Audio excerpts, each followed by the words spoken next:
What's good, y'all? It's your boy P.O. back with another one, man. Today, as you can see, man, we watching He Caught So Many Bodies. He was a legit nightmare for his enemies. The story of Infant Nightmare by Hood War Stories. Let's see what he talking about, man. Welcome to Hood War Stories. In this episode, I'll be discussing the life of Infant Nightmare. Dante Kennedy was born on December 29th, 1998, in Los Angeles, California. Alright, hold on. I'm gonna just have to get used to that, I guess. Welcome to Hood War Stories. In this episode, I'll be discussing the life of Infant Nightmare. Dante Kennedy was born on December 29th, 1998, in Los Angeles, California. He attended Hillcrest Elementary School. He was raised in the Baldwin Village neighborhood of Los Angeles, infamously known as the Jungles, or the Jays. Oh, did I switch my camera? Oh, I'm tweaking.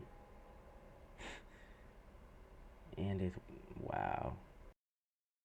I'm gonna edit this out. Hold on, I'm gonna edit this out. War Stories. In this episode, I'll be discussing the life of Infant Nightmare. Dante Kennedy was born on December 29th, 1998, in Los Angeles, California. He attended Hillcrest Elementary School. Right. He was raised in the Baldwin Village neighborhood of Los Angeles, infamously known as the Jungles, or the Jays, an urban fortress composed of high-density apartments and tropical vegetation. The Jungles are still unsafe today, but in the early 2000s, it was on another level. Those were the training day days. Guys 20 deep in red on every block, monitoring every car that goes in and out. For a while, it was a no-go zone, as you would enter at your own risk. Young black kids growing up in this type of setting more than likely get swallowed into the Black Pea Stones, the gang that has its area on deadlock. Believe it. What the heck? This neighborhood is so deep and active that you basically are a member by living there. BPS recruits heavily, but the actual put-on process is not easy and is selective. Nightmare would join BPS in his early teen years. Put-on process is not easy and is selective. Wow. Nightmare would join BPS in his early teen years. That's him? Infant Nightmare made it a point to be a standout member from jump. He was considered a part of the 10% of gang members who are really active in the field. These are the real line pushers, patrolling the neighborhood and banging on people. Nightmare was always known to carry a gun. He primarily focused on the top shooters from rival gangs and prioritized knocking them off. By the time he was 17, he gained high status and rank within BPS. Bro was a hitter. His earned rank was a combination of factors. Nightmare was super solid and very respected, and was very ambitious to get money. Wow. He had a good record with the hands and was always down to fight. Alleged bodies and numerous attempts propelled his reputation as one of the top young shooters in South Central. Nightmare was down to kill. He's and a do life thug. or die himself in the process. After the rolling 40s and the Harlem 30s, Nightmare hated 18th Street the most. BPS and 18th Street's war goes back decades. In the mid-90s, a few 18th Streeters lived in the Jungles off Ursula Avenue in one apartment. They tried to set up shop and sling drugs on that block. BPS told them it was a no-go. When the Ursula clique continued to sales when things got hectic. After Ursula got pressed, the Rancho clique and some other gunners from other cliques responded with gunfire. BPS responded with full court pressure, shooting up Ursula Ave every day. Shootouts would occur from out the window on full court pressure. Shooting up Ursula Ave every day. Shootouts would occur from out the window onto the street and from apartment to apartment in the Jungles. Out the window? Shootouts would occur. Like here? Like they have shooters here and then they shoot here? From out the window onto the street and from apartment to apartment in the Jungles. Ooh, apartment to apartment? It was so much heat their Ursula clique had to vacate the Jays and stay in the Rancho Park clique's hood. The Rancho Park clique were firing back on Ursula's behalf. Even black kids walking to Dorsey High School were getting shot. Most of the Ursula locals were wound up getting absorbed into the Outsets clique, and that's who's been in the thick of it with BPS, along with the Smiley Drive clique. Nightmare was known for bouncing out, pop out, and shoot you type, but he also had a sneaky side. On one hot night, Nightmare ventured into 18th Street's turf. There he spotted 3 18th Streeters outside on the street talking. Nightmare allegedly got out on foot, crept up from behind, and domed the 18th Streeter. 2 additional shots were fired, but they both missed the other targets. Allegedly. Nightmare gathered himself and fled off into the night. The sneak attack was allegedly one of his first bodies. Wow. And the 18th Streeters got a clear view of his face. After that murder, Nightmare briefly shifted his focus to another enemy that was in close proximity, the West Boulevard Crips. Allegedly, there was some back and forth dialogue being exchanged on social media. Threats like "you know what it is when I see you" were being sent. And it didn't take long. You know Nightmare what lives it is responsible when at the I. intersection of Crenshaw and Adams. These cross streets is a point of conflict, as multiple gangs lurk near these borders and often are bound to run into each other. After spotting him, Nightmare allegedly chased his victim down in the streets and completed his mission. There's no one Nightmare hated more than the Rolling 40s. In fact, this has been BPS's top enemy for more than a decade, especially among the younger generation. Nightmare labeled himself Mr. 40K, and he earned that title, shooting up the 40s on a weekly basis, from the avenues to Parkside, but especially the dark side where all Are game you not like? Nah, you're bored. You're bored. You're bored. Let's go be productive with our lives, bro. Like, I'm not even thinking about how crazy it is to just shoot up a place every day. Like, they just said every week, but every day, bro, what is you doing? You're bored. Get a job. on a weekly basis, from the avenues to Parkside, but especially the dark side where all getting lit up. Nightmare was putting in a ton of work and was becoming a true nightmare in the streets. His name rang bells, and his gunplay put everyone on notice.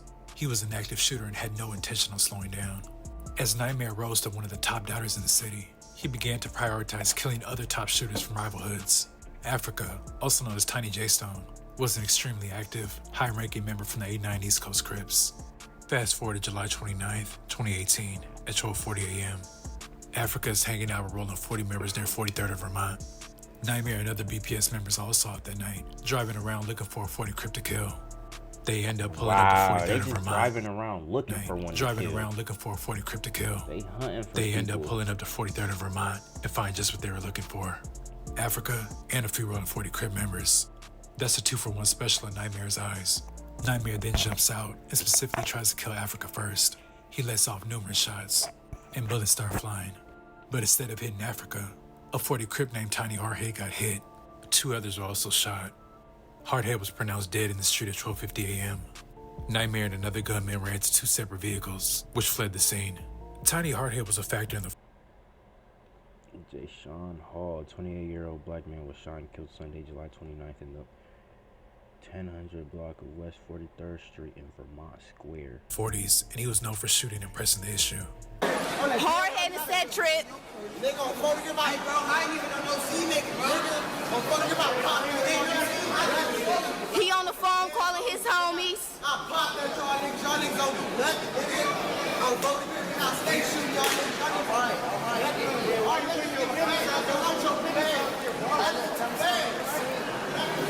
It's 4 of y'all though. It's only 3 of them. Which I need a burner, cuz. We don't got no burner. Let's get our head up, cuz. Originally, when he was killed, there was speculation in the city whether it was the Five Deuce Hoovers or BPS's work. But as Nightmare got away that night, Africa got a glimpse of his face. Nightmare was wearing a hoodie, and it was dark, but Africa was almost certain it was him. Africa then told the 40s who he thought he saw, Just and word traveled to the almost, 50s. Tiny Hardhead was deeply connected to the 557s, so both hoods took this loss personally. Retaliation was guaranteed. The Jungles were shot up weekly for almost 2 months. And for good measure, the 557s and 40s also hit up 5 Deuce for a good 2 months. Shooting up a place weekly. Every week. Random day. 2 months straight. What? Just whenever they feel like it. Hey, let's go. Let's ride. What? Months also. The results were 3 people dead, but their main prize was still lurking around in the shadows. Also, the results were measured. The 557s and 40s also hit up 5 Deuce for a good 2 months. Also, the results were 3 people dead, but their main prize was still lurking around in the shadows. Dead? That's until October 3rd, 2018, shortly after 5 p.m. Nightmare was standing on the sidewalk with a couple brims in their territory. 2 people then walked up and began firing at the group, striking Nightmare and 2 others. Bodies dropped to the ground, and everyone tries to flee. Nightmare was taken to a hospital where he was Dang. Dante Kenny, bro. 19-year-old. He was 19? pronounced dead at 5:51 p.m. Rumors spread that the alleged gunman was a Rolling 40s member and a stud from 50s, and some people were shocked that it was a female shooter involved. Now that the trophy was gone, BPS responded with full force, and the 40s felt major impact in the months that followed. After Nightmare's death, he was super dissed all over social media from various hoods. Rolling 40 members even dropped diss songs mocking his death. That's a clear indication of how much of a problem he was in the streets. The top shooters usually don't last long. The common outcome is either early Makes death sense. or life in prison. BPS is still honoring Nitemare to this day.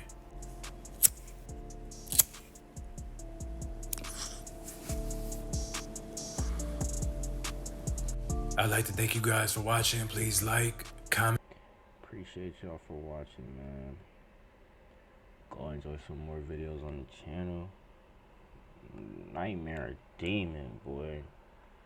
They all demons, I'm not gonna lie. They all got demon spirits to be doing stuff like that, man. That's crazy work. That's crazy work. Go watch some more videos, though.